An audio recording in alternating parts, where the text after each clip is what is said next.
What's up, guys? Welcome back, or welcome. This is your first visit. My name is Matt, and this is 2025 Acura ADX, which is the newest compact crossover SUV from the brand. I'm here at Acura of North Orlando and Sanford, and today I'm going to take in a complete tour of this vehicle. We're going to check it out, exterior, interior, powertrain, and yes, the test drive to see if it is just a dressed up HRV or a lot more than that. So if you like watching videos like this, don't forget to check out the rest of my channel, hit that like and subscribe button, and now let's get back to this.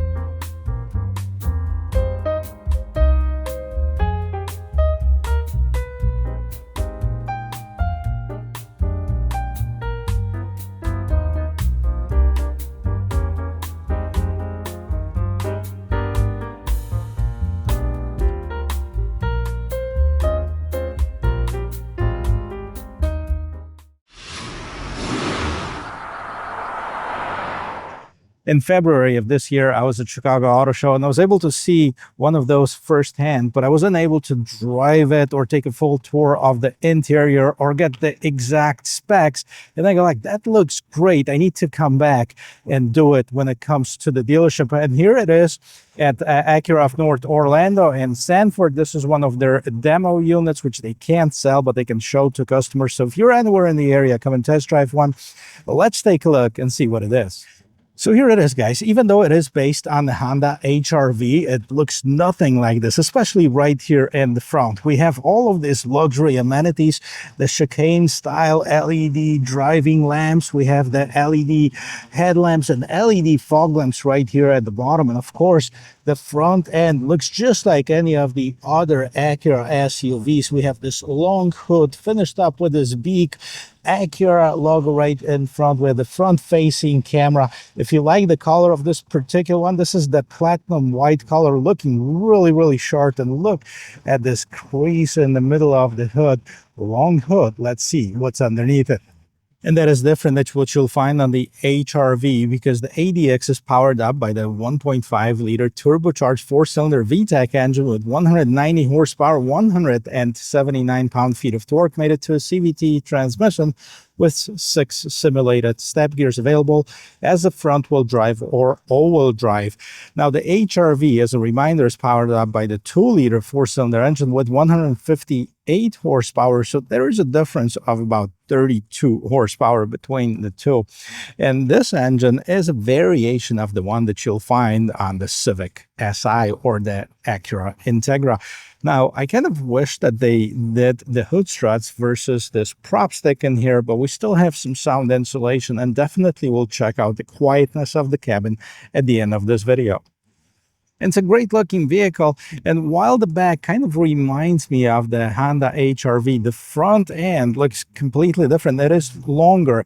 By the way, this vehicle is about 6 inches longer than the HR-V at 185 inches, and that's mostly due to some of the design elements in front and in back.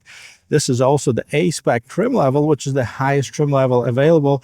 And therefore, this sits on 19-inch wheels in black. The size of the tire is 235 by 45, of course, a 19-inch rim.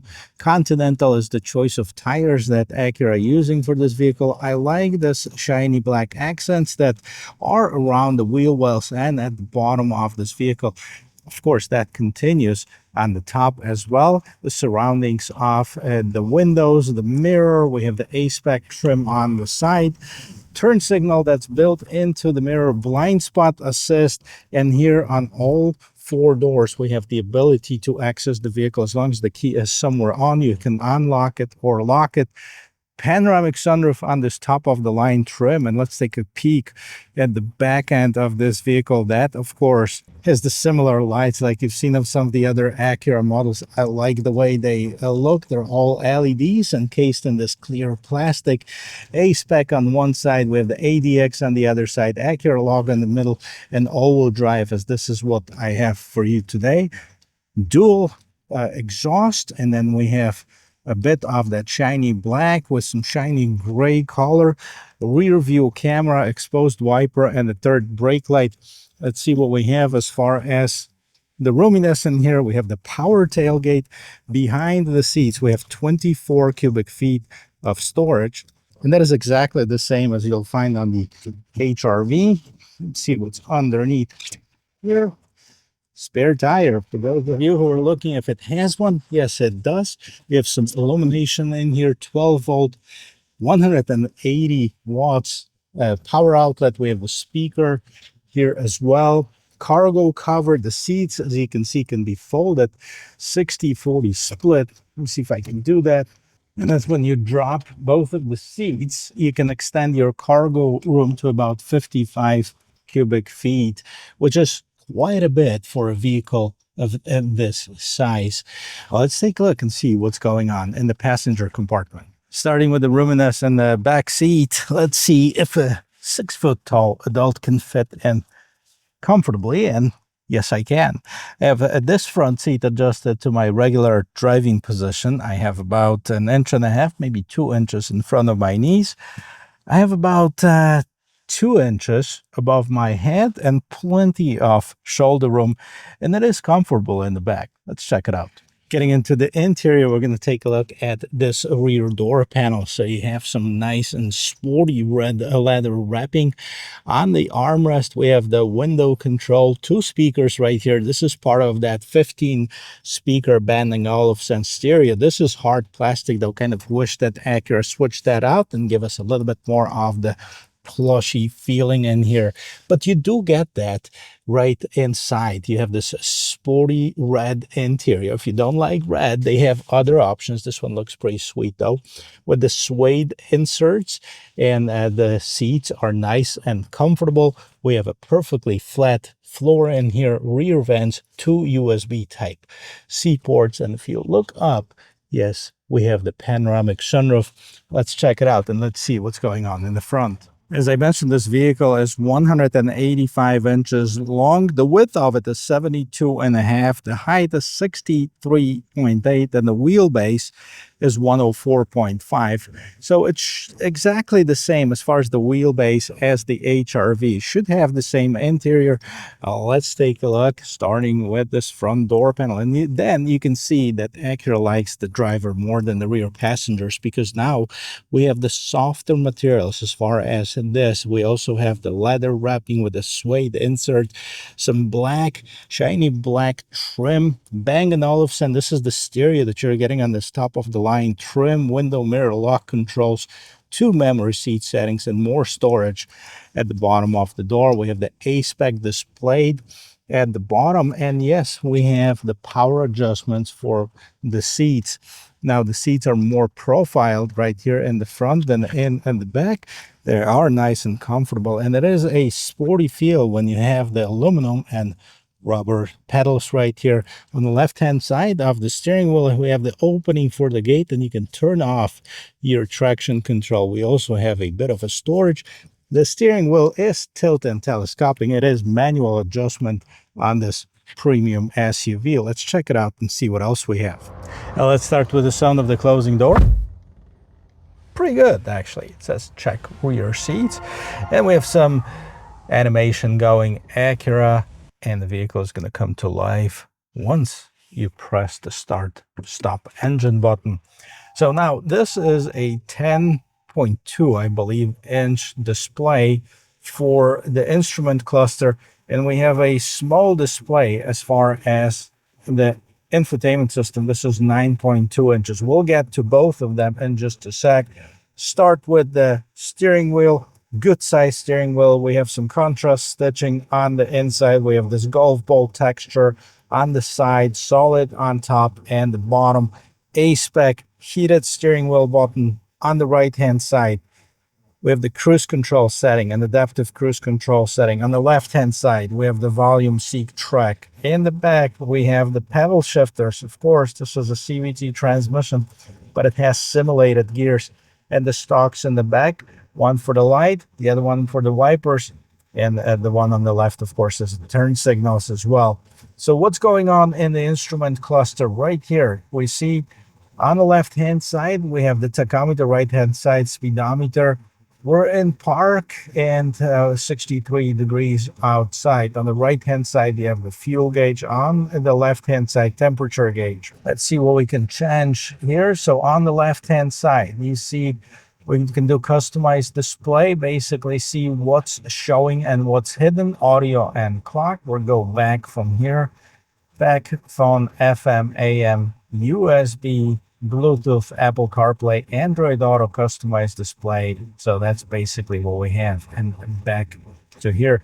And let's see what's going on the right-hand side, because we can do some customization. And here, brightness, gauge, display settings. We have speed, distance units, hide and show, so as well as hide and show, see what we can see, range and fuel, speed and time, driver attention, all-wheel drive torque distribution, tire pressure, no content. And let's go back to this main screen. So we have some customization. It is not as robust as you see of some of the competitors, but it is useful nonetheless. So here is the Google-based infotainment system. Now the screen is small. I think it should be bigger if you ask me, especially if you're charging what you're charging. We'll get to the price on it in just a little bit. Home button, this is basically where we at, and this, as you can see, it is Google-based. Go to settings, agree to settings, I think, okay. And next, go to map. And here it is. So if you are an Android user, you're going to really love it, because this basically Android maps that are here. And for some reason, it doesn't want to display. But yes, it is Android map. We have the home, back, audio, and volume. This is all physical buttons and seek and track. Let's go back to the home screen, and hopefully the map's going to load up soon. We have phone. Of course, you can pair your Bluetooth phone, and you can add Apple CarPlay, Android Auto. So if you are an Apple user, you can display that through Apple CarPlay, FM, AM, no Sirius XM as far as I haven't seen. So there's an AM, but no Sirius XM in here.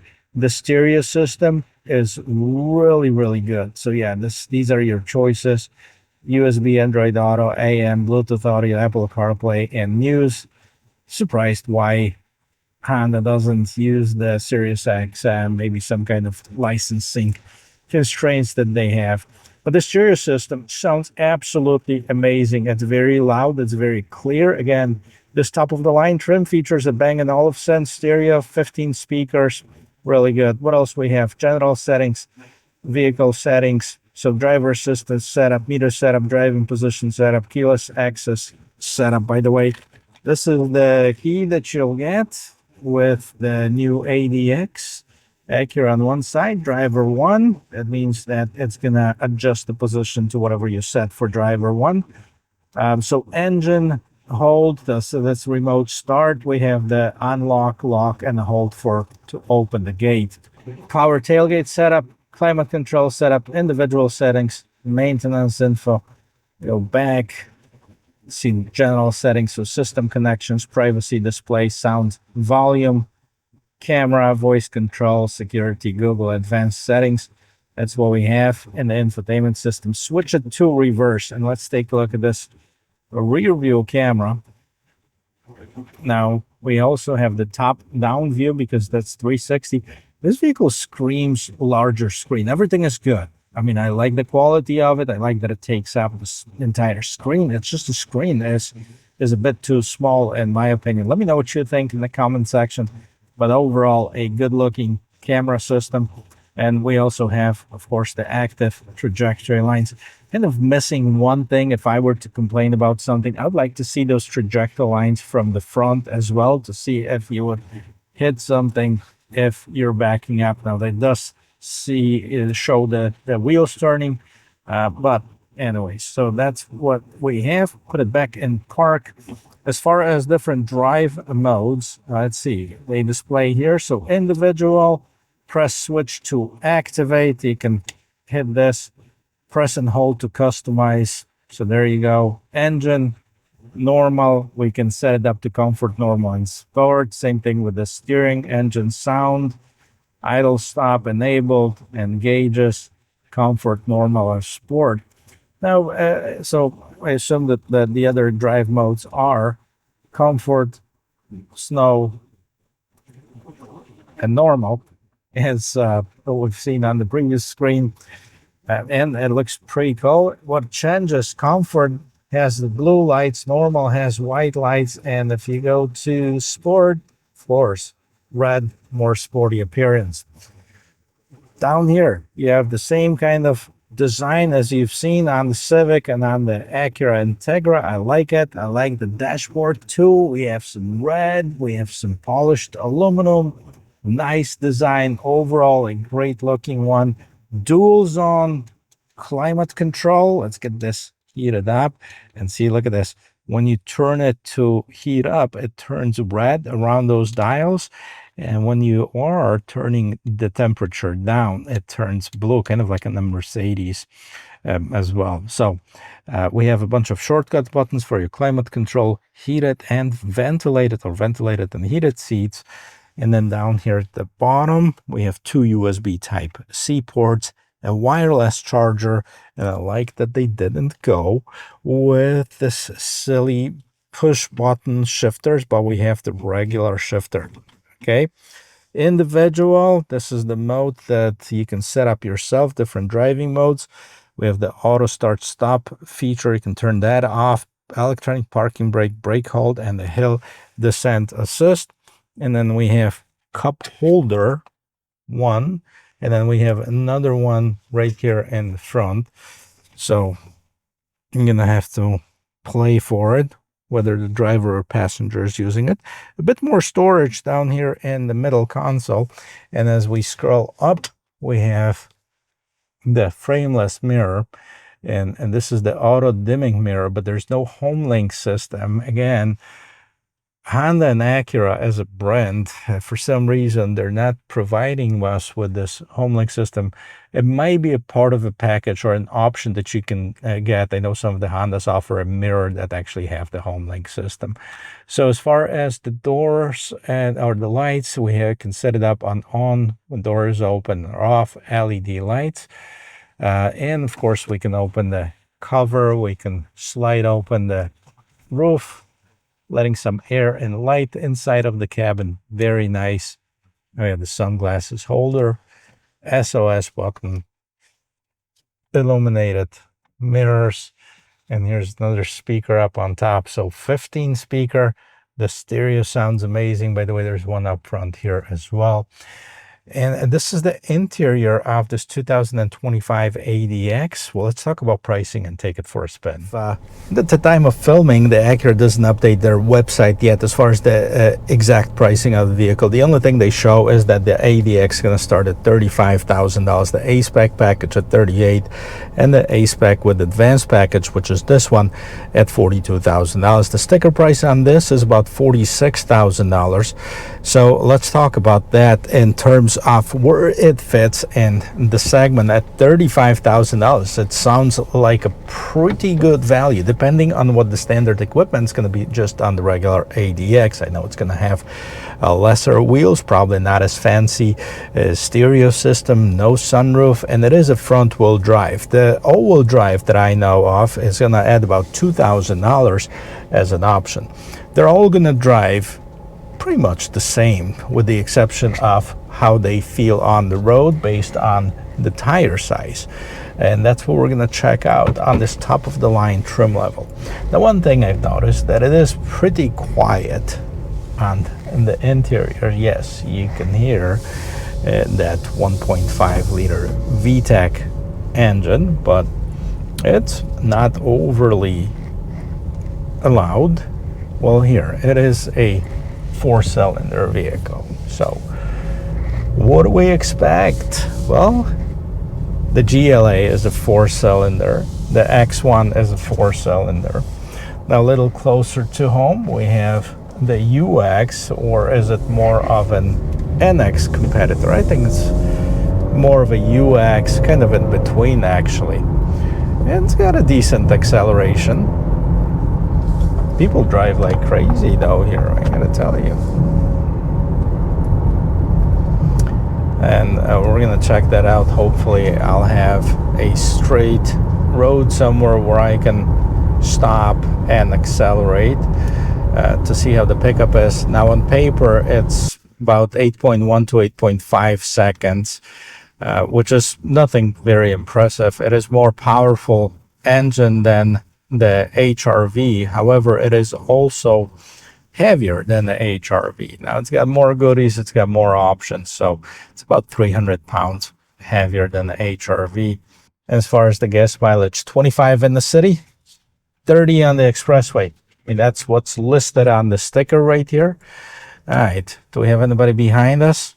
No, we're facing a bit uphill, so it might not be fair, but let's stop right here, 0, and let's hit it.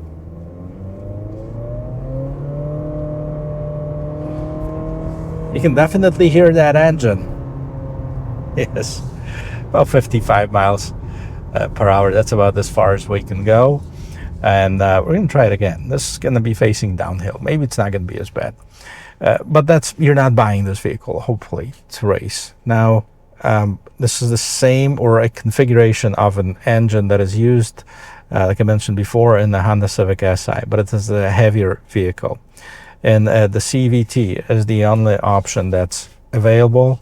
I want to see. I'm going to put it in sport, and let's see if I can shift those gears manually here, or simulated gears. Like CVT transmission has no gears. It is a great looking vehicle, though. There's no question about it. I love the shape of it, the color, the features. If I were really to complain about one thing, is the size of the screen. All right, let's go.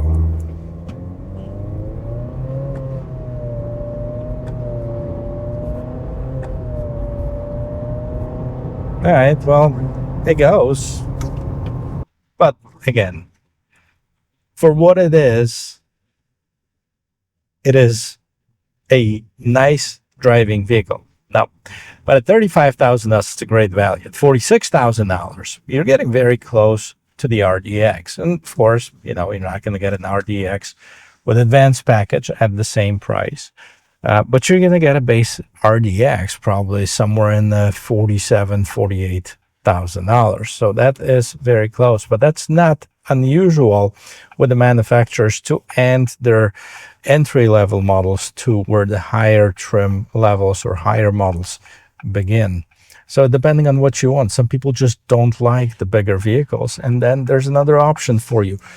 So is it a dressed up HRV? In my opinion, no. It is a much, much nicer vehicle. We have more powerful engine, and that's a big thing. We have a nicer look, in my opinion, more amenities, and of course, the more luxurious feel. And yes, you're going to pay for it. Is it something, if it's something that you don't care for, then just go for Honda. Can't go wrong with either one, guys. Thank you very much for watching. I hope this video is helpful, and I hope you learned something about this brand new Acura ADX. And if you did, don't forget to check out the rest of my channel, hit that like and subscribe button, and I'll see you in my next video. Cheers.